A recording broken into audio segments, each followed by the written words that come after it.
Father, I thank you for everything you've already done in this place.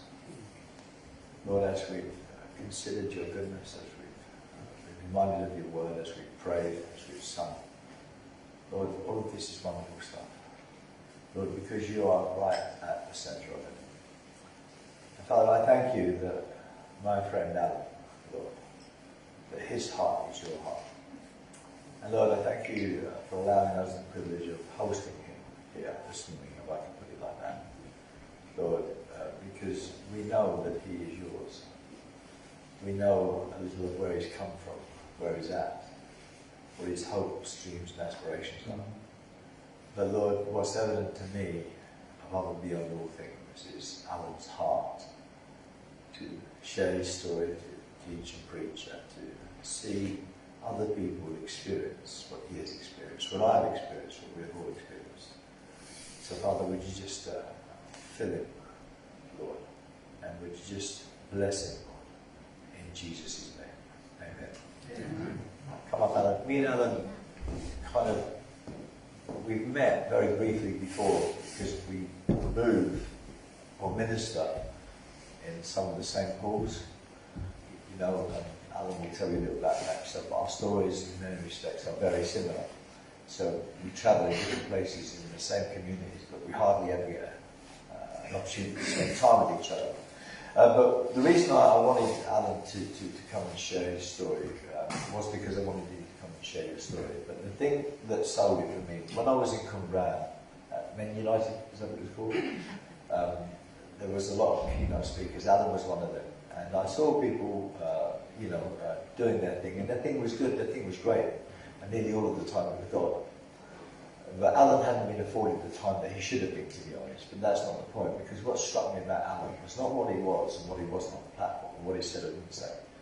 It was the fact that I saw him weeping with people on the end of other people's ministries, just weeping with them, holding them, maybe saying something, maybe saying nothing, but holding them in that moment.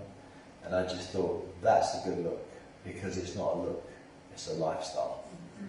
And when God measures the greatness of a man, you've heard me say this, he doesn't put a tape measure around his head, he puts a tape measure around his heart. So, Alan, feel free to share whatever you want to share, brother. Nice to have you.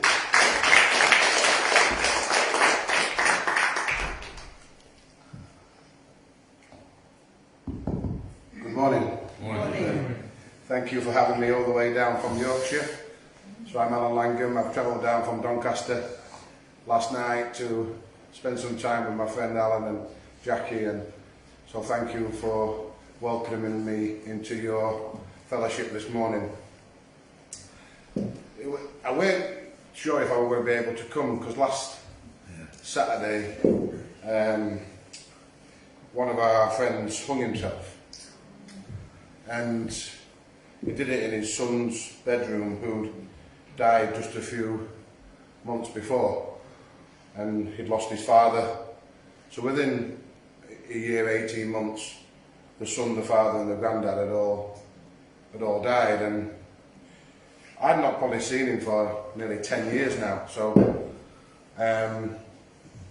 since he got saved, really, because there were a set of people I had to break away from, because I had to make some choices for me to get fixed and get sorted out. But it doesn't mean you don't care any less, or you don't love the people that you've left behind any differently.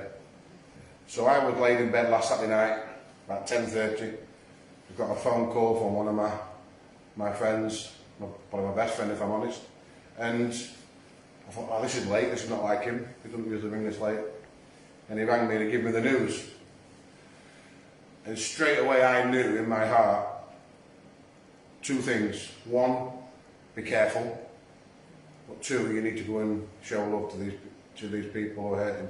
Because I know how bad I were hurting. And then it hit me like a thunderbolt. This pain and this. It wasn't just the circumstances.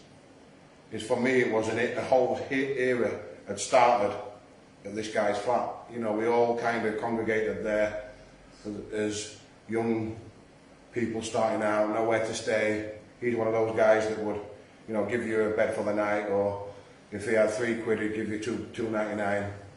You know, he'd make you an omelette, you know, but put a stew on, just make sure you had something to eat and everything else. So it really hit me quite hard, and I thought, I don't know if I can face going and sharing.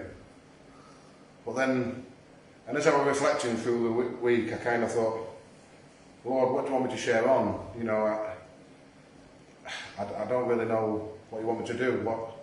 What significance have I got? A guy from Yorkshire, you know, down in Wales, a place that no one really knows me, and what difference can I make? And I kind of got filled with a bit of fear and a bit of doubt and a bit of, you know, uncertainty, which is, you know, kind of how my life goes, because I'm not my own harshest critic, you know, and anybody that shares or has a platform, the day they can do it in their strength is the day they need to stop.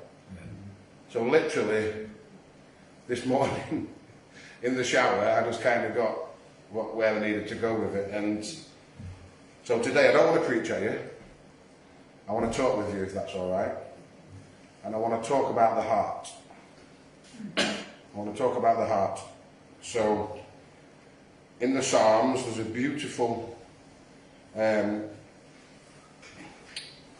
verse which,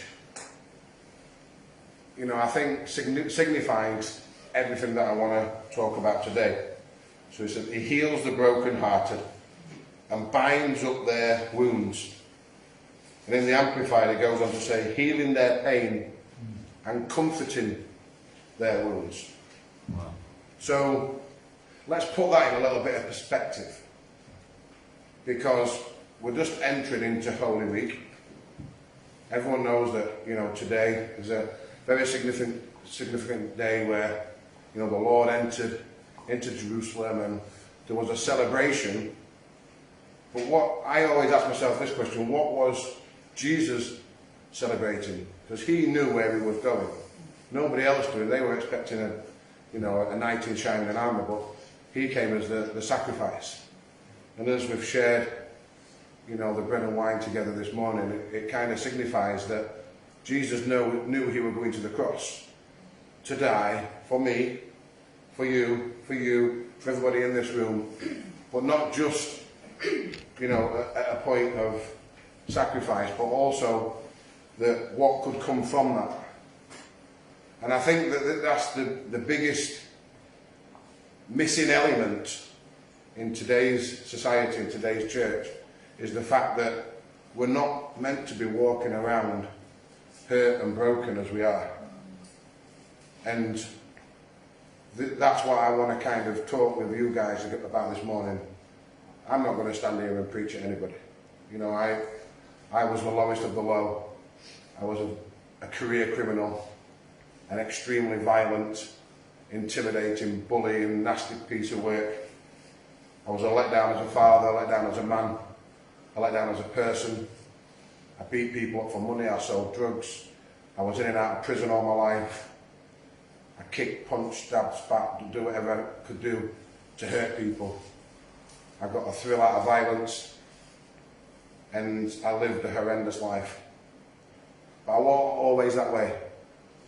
You know, I was born in the late 70s, and in Yorkshire we have a lot of pit, you know, mines. We were council estate, a pit estate. You know, the men were men. They were rough, and I kind of looked at men with fear, because my own father had left me when I was 18 months old, and I was told that he stepped over me as he packed his bags and he left the marital home, that he stepped over me like a stepping stone. So I had this real attitude and stigma and hatred towards somebody I never knew, because I thought, why didn't he pick me up and just move me out of the way? It really just bothered me that he used me as a stepping stone. You know, I was beaten around the home, bullied on the street, sexually abused, all the stuff that you could go through that you wouldn't want to go through. I kind of lived it and went through it. I can remember as a young person always just feeling frightened and kind of feeling different and alone. And I can remember even as a little boy praying to God, going to the church, and like it felt safe there, even though I didn't know what I was doing. It just had a place of safety. I can remember one of the neighbours children who were about 9'8", and I'm not the tallest of guys, and they used to give me their clothes, and I used to go to church in a suit that was like 10 times too big for me, but I wanted to be right and honour the place. And I can remember, going there and just feeling safe. And I kind of really forgot about that as I started to go on through life, came to teenage years, and one of the most significant things I think that happened for me is bonfire night, 1992. I went to bed.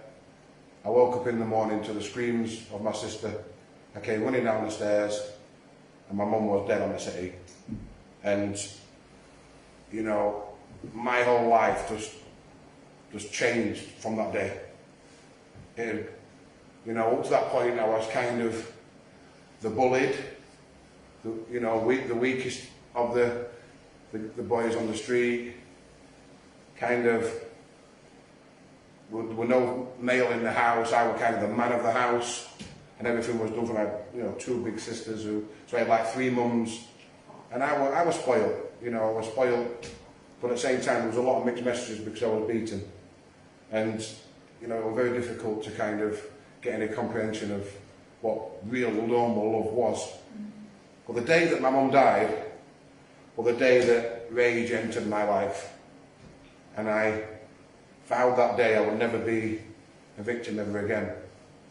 And unfortunately, I conditioned myself mentally, physically and emotionally to not feel, to have no fear, and to hurt before you get hurt.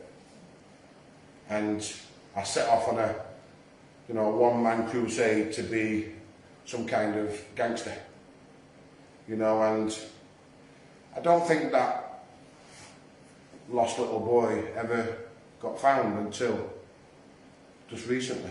That was a big thing for me, is I was frightened, I was alone.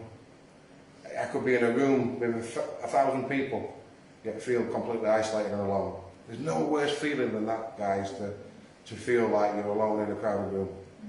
And I know many of you sat here today will have been through those kind of experiences, or even still going through it, because what I've learned on this journey so far is that we can have faith, we can pay our tithes, we can help others and live a certain way and read our scriptures and pray, but we never embrace why Jesus rode into Jerusalem on a donkey, as humble as he possibly could, knowing within a week that he would be nailed to a cross, beaten, whipped, scourged, chunks of flesh ripped out of it.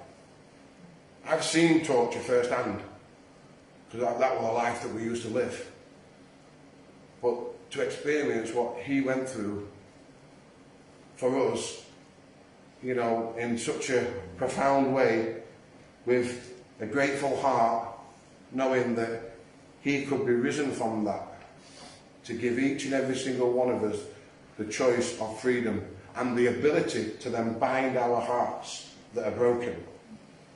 So this is where I'm going with the heart, is that, we often go through stuff for far too long thinking there isn't a way out. But the way out is still the cross. The cross is just not for salvation. It is not just for that. It's far more deeper than that. And, I've found throughout my walk that when I came to Christ, I was so badly broken that going to church for me at times was emphasising that brokenness. Because people in there was broken and had not dealt with stuff, and kind of hitting you with their stick because they didn't want to put the mirror up and examine the heart. And unfortunately, today, there's a massive mirror going to be hung up and say, let's look at our hearts. Not in a negative, in a way that when I leave Wales, that someone's life in here is changed forever. Because there's a reason why, on this date, at this specific time, at this hour, God has brought me here for a reason and a purpose, and give me a message on the heart, and I will go in the shower. Yeah? And I just generally believe that that is for someone, or an accumulation of people in here who need to have that full freedom of what the cross signifies and what it means when he heals, which is plural, over and over and over again. It means more than once. So for me, being healed from my mum, I couldn't even say the word mum for about 30 years. It filled me with such emotion and anger. Anger that she'd gone. But the worst thing for me is, the night before she died, I shouted at her, I swore at her, she didn't make my supper, I fell out with her. She said, give me a cuddle, son, and I said, F off. I stormed off to bed as a teenager. Well, and it haunted me for years, that I never just give her that cuddle and that goodbye. That's all she wanted. And she'd sit there in a rocking chair and she was knitting away. She was allowed to earn, I think, £15 per week on top of her social allowance. So she used to knit for a woman, and she sent herself blind and her fingers stiff to just try and make that extra £15 so I could go off fishing or do whatever it was, you know. And it haunted me for a lot of years that I could never do that. But I received ministry from a wonderful, he's a retired pastor now, but a wonderful man of God, a man of grace, but not wishy-washy grace, real grace. And he unpacked something for me, and he said, at the point of the cross at Calvary, what was the last act that Jesus did? I said, he spoke to the thieves either side of him and offered them salvation. He said, for you will be in paradise with me today, to one of them. He said, right. He said, so if your mum at the 11th hour met with Jesus and she was offered salvation, what would have happened? I said, she would have been forgiven. And I said, I think I can forgive her now. And I can forgive myself for those actions because they were forgiven. And as I went through that, and we started to pray, I had a vision of a little girl, about 3-year-old, long green grass, swinging in a swing. And I think that was the time when my mum's innocence was still innocent. Because she went through hell and back as a woman, you know. Abused, beaten, 3 marriages, 1 very violent husband who battered her within an inch of her life, a father who was very, very sadistic and beat her with a stick. And at a young age she would have lost her innocence in probably the most perverse ways. And I believe that God showed me that image to, one, show me her innocence, but to show me that, yeah, she's in heaven. Yeah. And that gaping hole in my heart was plugged that day. But then the way I kind of explain it is that, like a gunshot, is that the bullet can go into somebody, it can either be removed or it can go straight through, so it heals. But what it does, it leaves a residue. So sometimes, what I found, you can go to the cross, get saved, give your life to the Lord, and the bullet's removed. But then there's a process of dealing with that residue. Yeah. And this is what I personally think this means, is that the heels of the brokenhearted is where then these, you know, when you bind something, it's not just one wraparound. You know, you wrap it around multiple times. So a heart to be bound of its fractured brokenness needs to be bound numerous times, over numerous years. Many, many years. You know, I think if it happened instantaneously, we wouldn't have the mental capacity to be able to handle that. I think it would be too much to take, because you have to go on that process and that journey and that understanding to find that full freedom and understanding the reasons why you're going through what you're going through. You know, when I look back at my life, I think, why on earth did I go through all that stuff? But then I meet somebody and they share their issue with me, and it's like, now I know. I'm like, why? How come I got that phone call last Saturday? You know, when I meant to be going in it. And initially I thought, oh, I need to preach on loss. But it never felt right. It felt a bit too easy. But I knew I had to go through a week of wrestling with that, because I was hurting. You know, but I knew in my heart that other people were hurting if those closest to him were hurting more. So I had to go and show love, and show not my love, but God's love radiating through me to people who I don't really associate. And I had to go into a pub to see one of my old friends because I knew they were hurting. And I thankfully was given the grace to stop drinking alcohol 2014, about 8 years now. Because I was a violent drunk, nasty drunk, and there was no way I could bring that into my Christian life. And I walked into the pub, so I'm probably, 8 years sober, and sat down. I'm not even having a glass of Coca-Cola, and somebody from the back, Langham, Langham! Oh, tell me that. Oh yeah, I heard about you in Doncaster prison. They were talking about you in chapel. And it's that, and he's putting cocaine up his nose and he's swaying around. And I thought, do you remember when you were me? Well, it's my time now. And he started to I thought, oh, he's going to stick one on me, or something's going to happen here. I don't want to be in this position. And two things that really struck home for me is like the fact that one, I couldn't even relate to that no more, which showed the journey of what I'd come to. But also, secondly, that sometimes to reach the people's brokenness, you have to go into the places you don't want to be. And I say that, do you know that Jesus still goes into those dark places? Yeah. And you know what he finds in the darkest of places? Anybody know? Diamonds. Now, how do you make a diamond? Pressure. Pressure. So over and over and over again, you go through pressure stuff for you, each and every one to radiate like a diamond. But it's not an easy process. It's not an easy ride.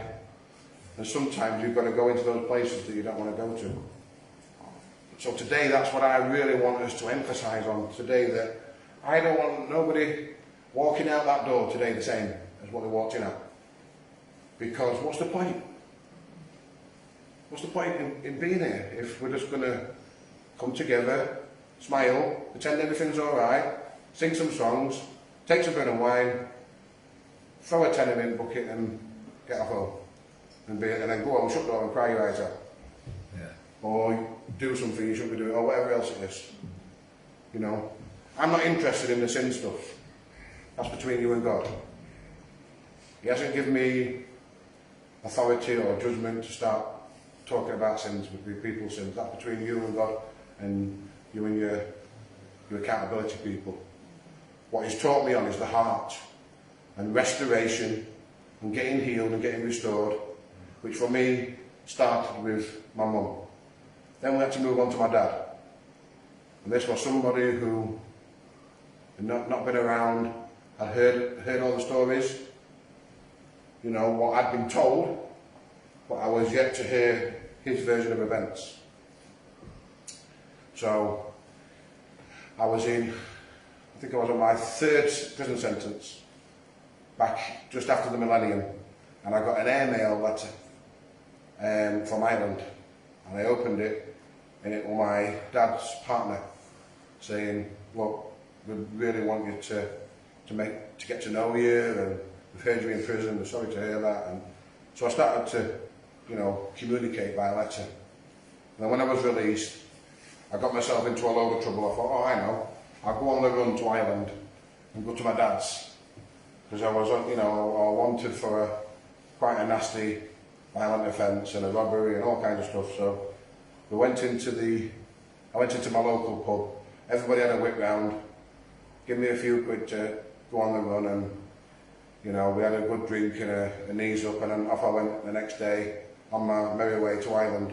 Landed in Ireland, rang him and said, oh, I'm in Ireland, Dad. I said, where are you? I said, in Dublin. He says, it's about 3 hours away. So, oh my goodness. So I jumped on a bus and ended up in a small town called Enniscorthy in County Wexford. And I got there and he said, I'm really sorry, son, but I'm going away for 2 weeks.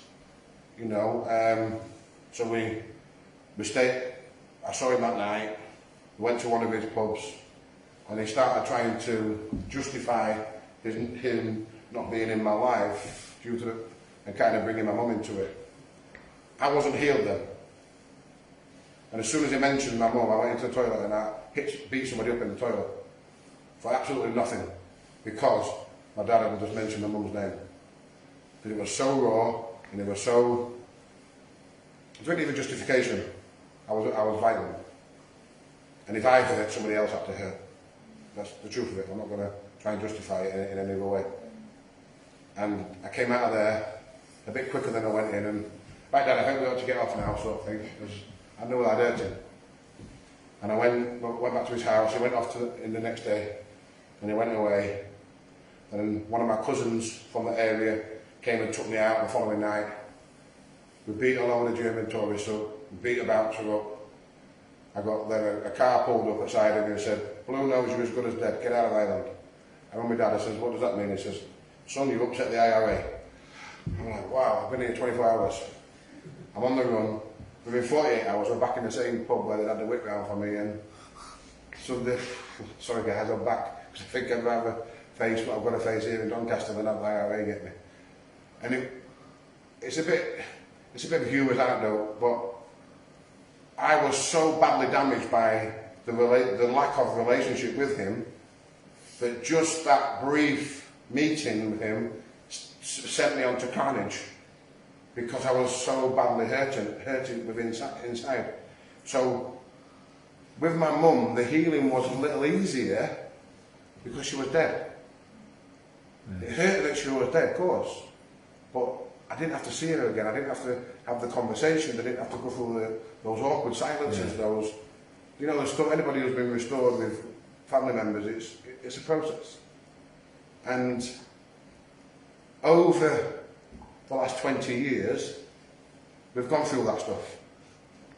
And most significantly is when I started this heart transformational restoration, I went to a place called LL Ministries, LL Grange it's called, and I went for a healing retreat. And we sat, I'm sat there, and as we're praying, I had to stop and praying, and I had to pick baby Allen up. I couldn't leave him on the floor anymore. Yeah. You know, where he'd been stepped over, and I symbolically scooped baby Allen up, and I held him into my bosom, and it was as if the fractured part of my psychology was pieced back together as that traumatic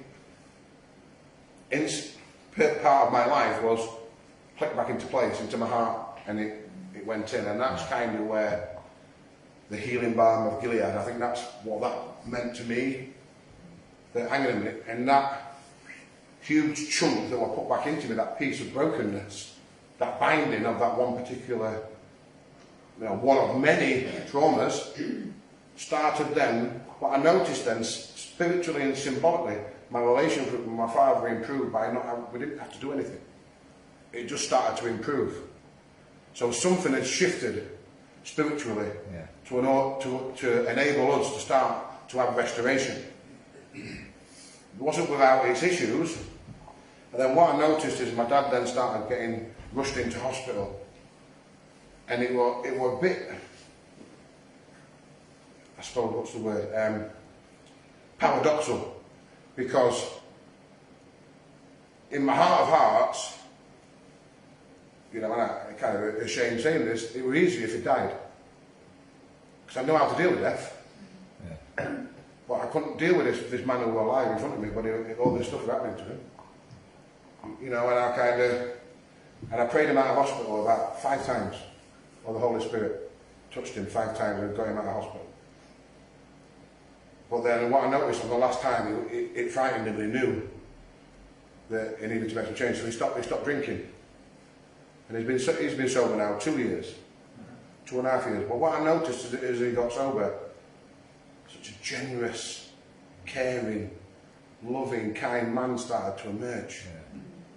And it's like we started to build a friendship. I don't think he could ever be father or dad. 1, I don't think he has that ability, and 2, I don't think it's too far in the day. We've got a beautiful friendship. We've got a beautiful companionship. I'm a companion and help. And it's when he lets me shave his hair because you like to shave his head, you know, so how can I shave your hair? Don't want me to shave your hair down, and that's the closest we've ever got to a cuddle, and I'm a cuddler, I'm a holder, you know, but my dad not really that way, so I can kind of tap him on the shoulder when he lets me put.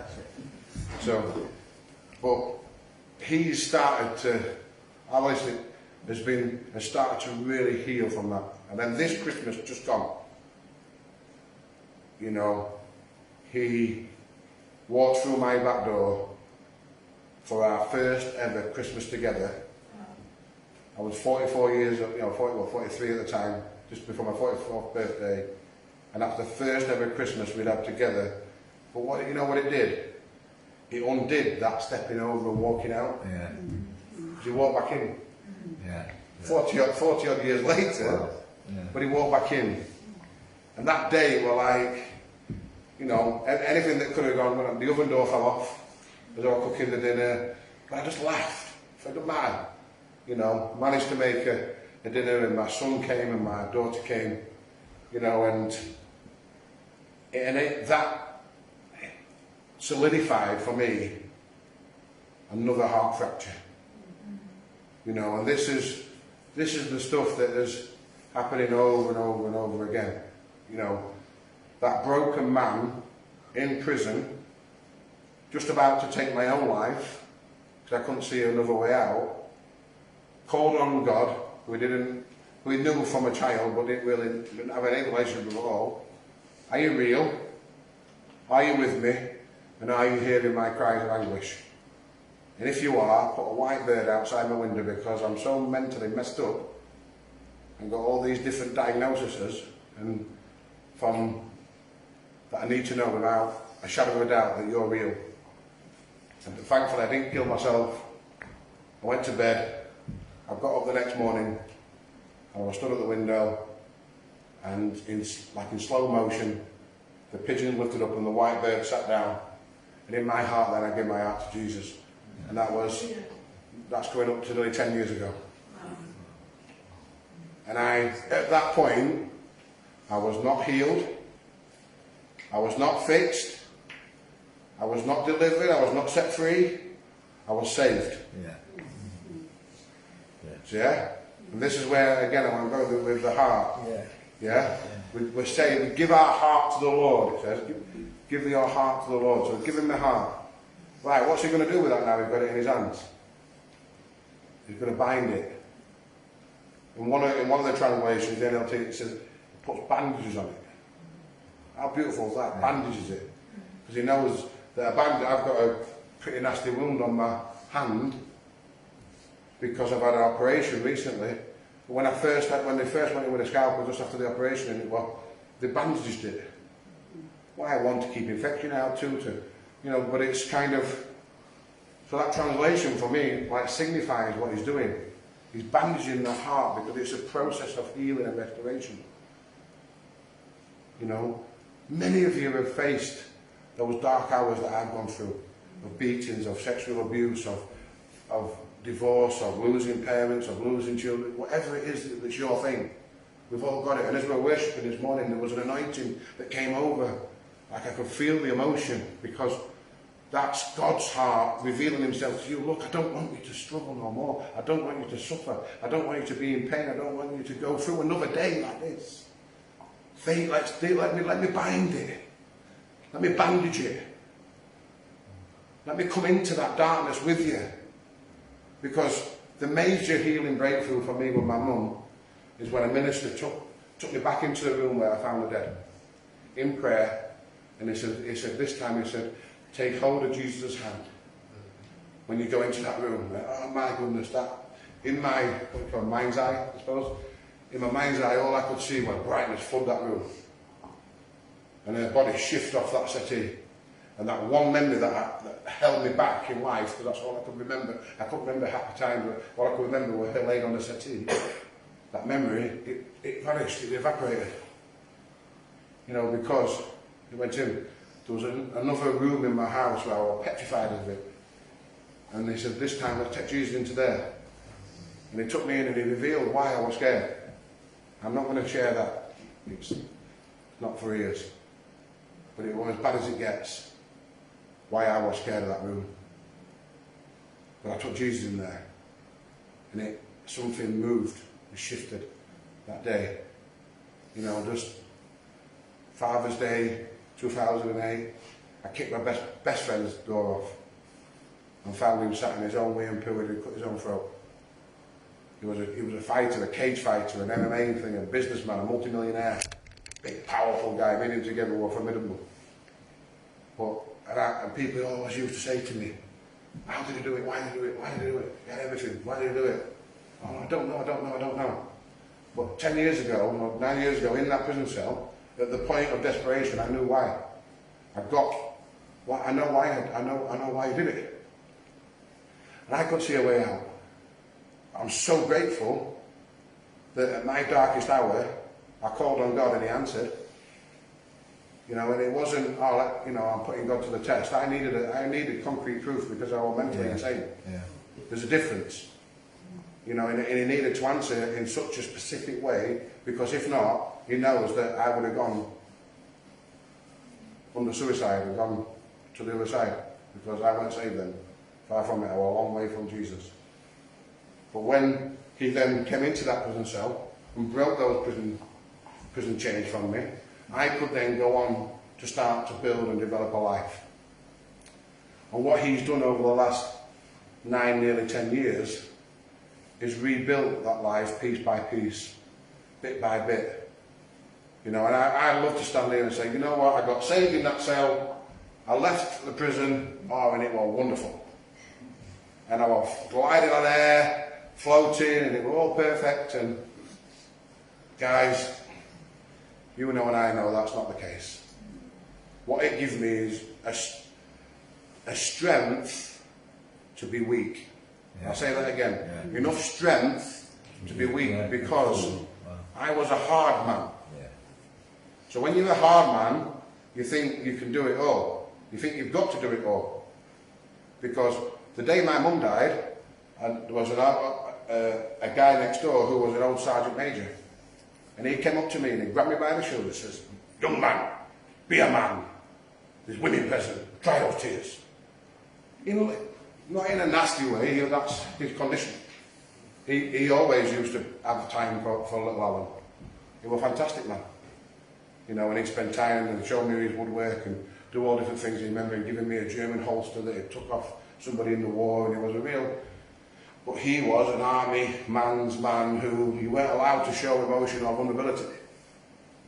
So from that day, I decided I've got to be tough. I can't cry, I can't show emotion, I need to be a man. And unbeknown to him, it was quite a damaging statement. And I went through a lot of years being that alpha male.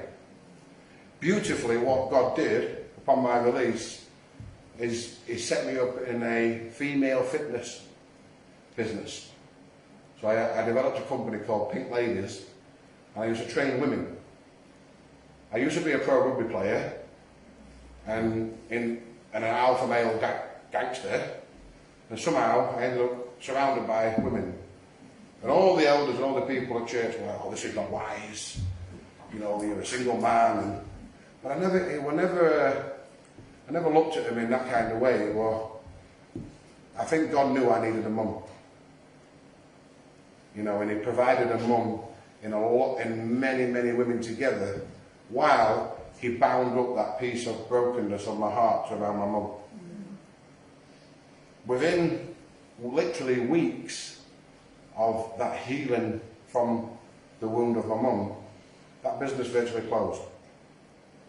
You know, and it was like, and I knew, I thought, I don't need that. And then he kind of catapulted me back into the man's world and back onto the railways and into car sales and all different kind of stuff. But it was all men again. And it was, but I could then go into the male environment, not as the alpha male, not as the violent guy, not as the, you know, the so-called gangster, the ex-con or whatever else. I went in as the loving, caring man of God. And sharing, you know, my heart with people, sharing the love that radiates out of me, you know, not being took a fool, but at the same time showing the compassion but something different. So the man that stands before you today, you know, is not that violent thug, not that career criminal, it's not that drug addict and that drug dealer and all this different stuff that I had to go through on that journey. It's a man whose heart has been bound, whose bandages have come off, and what that's enabled me to do is go into the darkness with other people and start to help them go on that journey. You know, and it's, when I said, you know, you've got to be, you know, strong enough to be weak, this is one of them moments in your life now where you need to be extremely strong to be weak enough to let the Holy Spirit into your brokenness, into those places that have held you back throughout your life, be it before Christianity, during Christianity, altogether, if you're born into it, you've never known anything but Christianity, or whatever your story is, there's stuff in there that is usually left untouched. There's stuff in there that needs the hand of God upon it. There's stuff in there that needs Jesus to come into it. Like I've done multiple times and shared with you as openly and as honest as I possibly can, you know, but I want to offer you the ability and the option today to start that binding process, because I know that usually the longer that you've been in church, the more binds you need. And then people, no, what do you mean? Oh no, I'm done this and done that. You can tick all the check boxes. Yeah, I'm not talking about check boxes. I'm talking about the heart and that magnifying glass that the Lord has placed today, where He's saying, right, I love you that much that I sent my son on that donkey into Jerusalem to go and face the cross. Why did He go on the cross? Yes, for the sacrifice, but two, and so when He was risen, He could then offer you the binding process, which it says, I have come to bind the brokenhearted. And then obviously, as I had to set the captive free, I was captive physically in prison, so I was set free from the prison. But I was captive to addiction, I was captive to mental health, I was captive to trauma, I was captive to financial difficulties, I was captive to whatever it is that I had to go through. That was my journey. Some people's journey is different. It might be one thing that's holding you back. It might be a multiple of things. There could be some stuff that I've shared today that's resonated. There could be something, I ain't got a clue what you're talking about, mate. But I know I'm struggling. I know I'm not, you know, I've always said that from what I want from my Christian walk is to walk in the full freedom of why Christ was nailed to that cross for me. That's my goal. Nothing, you know, the other stuff that comes with it, great.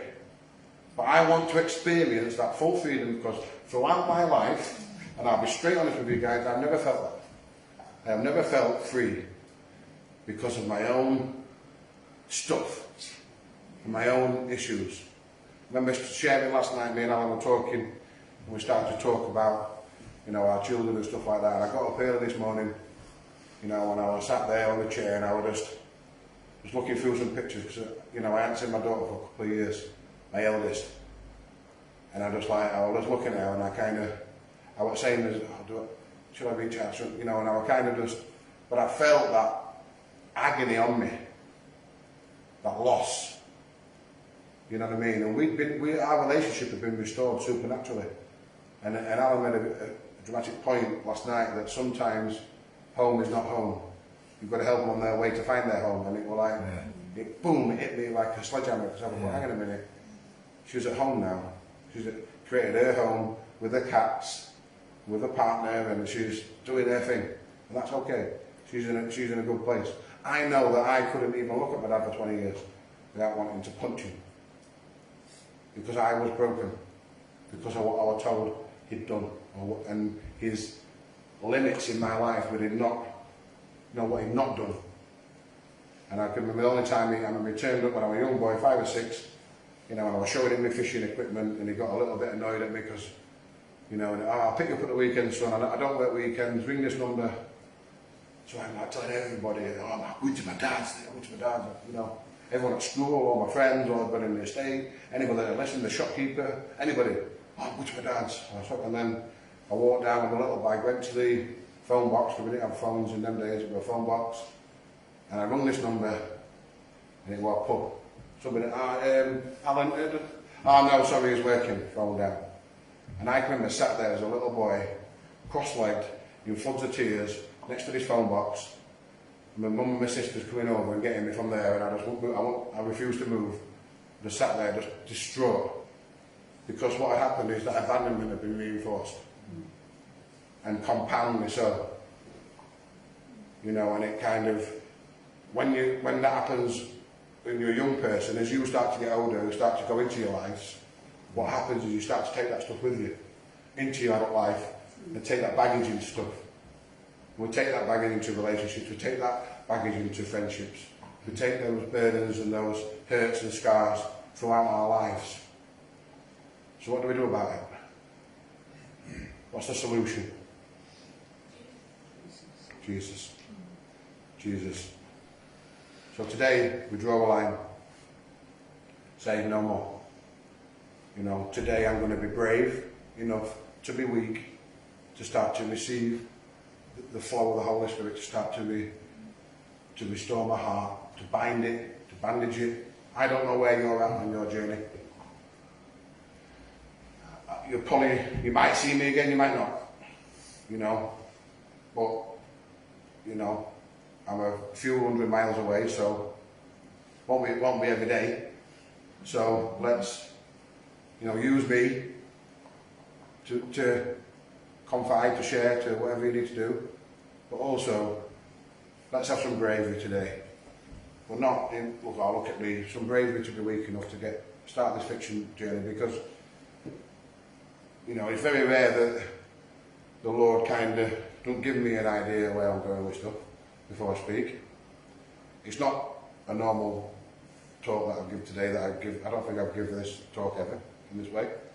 And so I know it's for you guys. I know it's hard to go there, but also I know the freedom that you can experience from going in there, and also, you know, it's another step to that ultimate milestone goal, that walking in that full freedom of Christ, what that looks like. I'm not there yet. There's still stuff. I'm still working. You know, still having stuff. I still speak with counsellors. I still speak with ministers.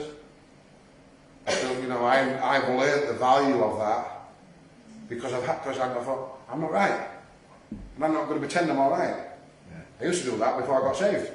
Look at that. Look at mess that made me in prison and just about take my own life. What goes that to anybody? What kind of father could I have been then? What kind of man of God could I have been then? What kind of community inspiration could I have been then? What kind of author? What kind of speaker? What kind of business owner? What kind of, you know, I could have been anything. I'd have been dead. That's how good my strength will get in me. But now, in humility, let's be brave and, you know, start this journey. So I want to invite people to, you know, to come forward for prayer, for healing and restoration, for the starting of the binding of the heart. So if whatever you've experienced, it doesn't, that's irrelevant. It's the starting, it's this faith. You know, I'm not here to embarrass you just because there's other people here, whatever else. Forget all that, put it all out your head. Do you know how many times I've gone to the altar alone in church and I'm thinking, am I the only sinner? Am I the only, you know, I've responded to stuff because it resonated with my heart. And all I have done today is shared stuff from my own personal experience. Because that's all I can do, that's my life, that's all I can share with you. You know, I'm not a theologian who's going to pull the Bible to pieces, you know, I understand the Bible, what it means to me. But that one scripture, for me, says it all, especially in the different translations, the way it comes across. So, if you've faced abuse, you've been through loss, addiction, suicides, you know, abortions, miscarriages, loss of children, loss of parents, whatever it is, the list goes on and on and on. You all know your stuff. But please don't sit in your chair and think, we should start this journey and start this process. Because you know what, this one thing that this place is, this is family. This is family, and if you can't be the most vulnerable in front of your family, there's a problem. And that's a problem for us who do this stuff, thinking, well, hang on a minute, because I see it all the time. I see it so much where I know, I can feel the pain. And I know it, and I think, well, why has the Lord spent that time sharing that? And, you know, there's got to be a purpose for that. So I want to start that process for you guys today. I don't want no one to leave here the same way they came in that stuff. I'm not saying, look, don't look at this as negative, that there's something wrong with you or whatever. Because that's the mentality that we get sometimes. It's a wrong mindset. Freedom is beautiful. The cross in its mess has become beautiful because it turns you into that diamond. And that's why I said to you, each and every one of you is a diamond that Jesus went into that darkness to bring out. But you've got to go through that process to get the diamond to shine. So what I'm saying to you is, don't allow circumstance, fear, people, you know, I daren't do this to stop you getting your breakthrough when you know there's stuff inside that has hit you today in your heart, because we've been talking about the heart and the Lord's put a magnifying glass up today because we've asked him to. Because it's so significant, it's Holy Week and we're going into, you know, the Resurrection Sunday. What happens there? The resurrected from the dead. Why? To give you that freedom that we desperately need, because that's the only way it was possible. To overcome darkness. How do you overcome darkness? By bringing it into the light. How do you bring it into the light? Confession, speak it, talk it. You know, you don't need to tell me your life stories. But what you can do is you start that process. We bring it into the open and we start that journey. And I'm proud of you. Because it takes guts. And it's messy. And sometimes there's tears, sometimes there's snot. Unfortunately, you'll end up with a big hug from me because I'm a hugger. But secondly, most importantly, you deserve it. You deserve it. That's why Christ died. That's why Christ died, for you in your freedom. Because he loved you so much that he died upon that cross for you to walk in his freedom that he granted upon that cross at Calvary, and that victory over the evil. Don't allow evil to ravage in your lives any longer. We don't grant it permission. We nullify that we arrest it in Jesus' name. And we call forth ministering and holy angels to encamp around this place as we start to minister into that brokenness, into that pain, into that hurt. So I invite you to come. I invite you to come.